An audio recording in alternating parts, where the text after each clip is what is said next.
Bonjour à toi chers spectateurs et bienvenue dans cet épisode 43 d'Au coin du Blu-ray. Épisode 43 consacré à la lettre T donc. Lettre T dans laquelle j'ai beaucoup de ou de films plus ou moins barrés.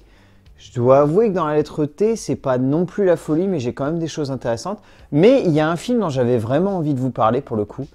Un film qui est un immense coup de cœur, que j'espère avoir l'occasion d'évoquer d'une manière un peu différente sur la chaîne, parce que réellement c'est un film qui m'a profondément marqué et que je trouve extrêmement attachant. Mais en tout cas, je dois bien avouer que le Truman Show de Peter Weir, ça a été une énorme claque la première fois que je l'ai vu. Je l'ai vu assez jeune d'ailleurs, si j'ai une bonne mémoire. Je l'ai vu, je devais avoir à peine 12-13 ans. Un peu par hasard, si je me plante pas d'ailleurs, si je ne me gourre pas du tout, c'était sur France 3. Et instantanément, le film a dégagé un sentiment que j'avais pas forcément l'habitude d'avoir en tant que jeune cinéphile. L'histoire, pour faire simple, c'est celle de Truman Burbank qui habite dans ce qui semble être une vie plutôt idyllique, mais en fait c'est une vie qui a été créée de toutes pièces par Christophe, un créateur de shows télévisés, qui a fait de Truman en fait le premier enfant de la télé-réalité. En sachant qu'à l'époque, nous ne parlions même pas de télé-réalité. Ce film est précurseur. Précurseur à un niveau extrêmement rare. Il faut savoir que le scénario est signé par Andrew Niccol. Andrew Niccol qui est aujourd'hui un réalisateur que je trouve passionnant.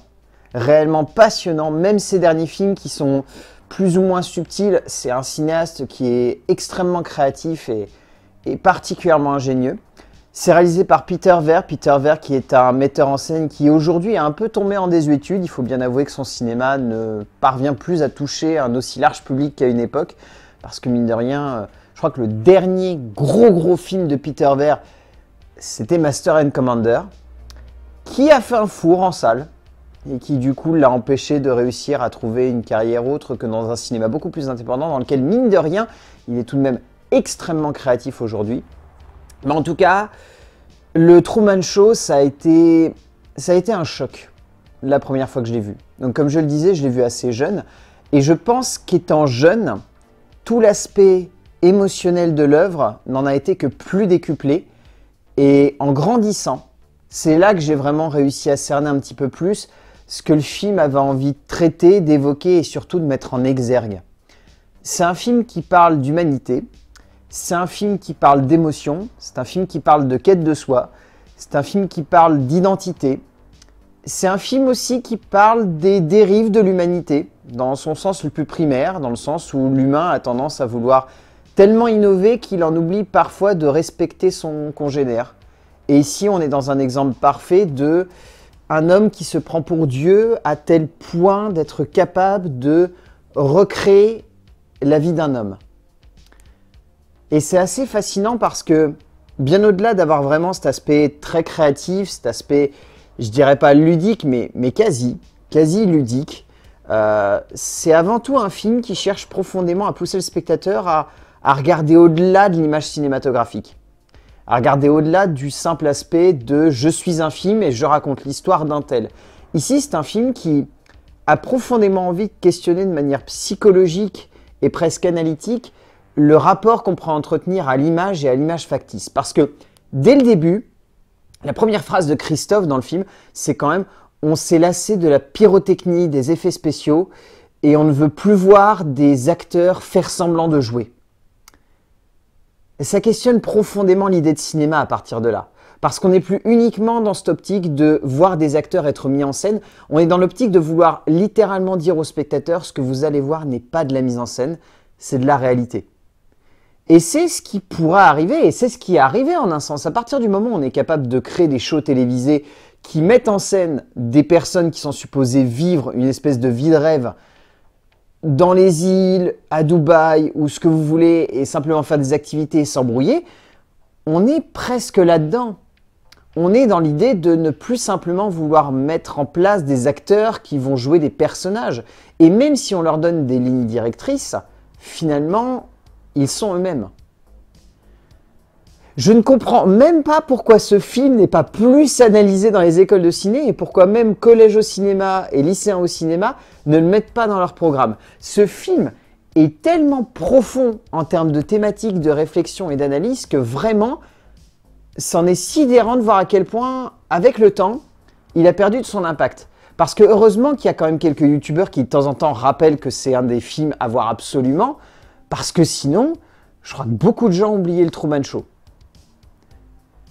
Et ça me fait de la peine, réellement. Ça me fait de la peine parce qu'en plus, pour rajouter une couche au-dessus de ça, on a Jim Carrey qui porte le film. Et Jim Carrey, ici, c'est clairement un de ses plus beaux rôles.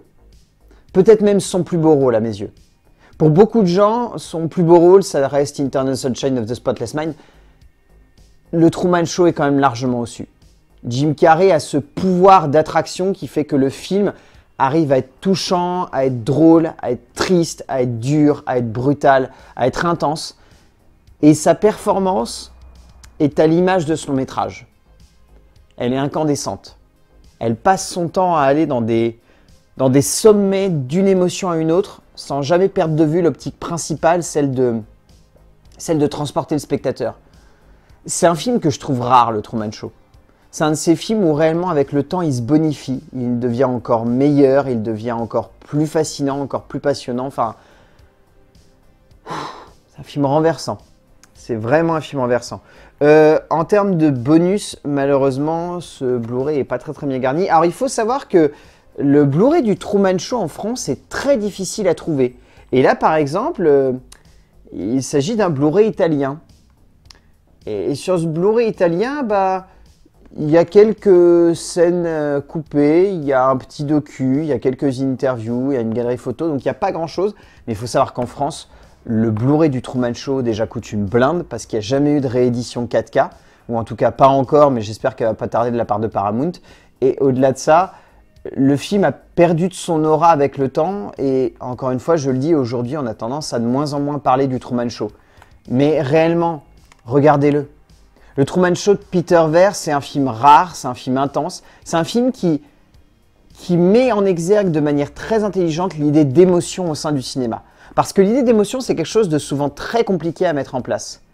Mais ici, c'est fait avec tellement de brio, avec tellement de subtilité, avec tellement de justesse, qu'on ne peut que être transporté par cette œuvre. Donc regardez le Truman Show, je pense sincèrement que vous n'allez pas le regretter. Ainsi s'achève cet épisode 43 d'Au Coin du Blu-ray. Encore une fois, j'espère qu'il vous a plu. Et tiens, dites-moi dans les commentaires un film qui pour vous est un chef-d'œuvre, mais que tout le monde a oublié. Ça arrive, hein, malheureusement. C'est d'une tristesse abyssale, mais ça arrive. Mettez-moi ça dans les commentaires. J'aimerais bien avoir votre avis là-dessus. Et d'ici là, n'oubliez pas ce que je vous dis à chaque fois à la fin de cette émission. Il y a bien plus de secrets qui se cachent dans une jaquette de Blu-ray.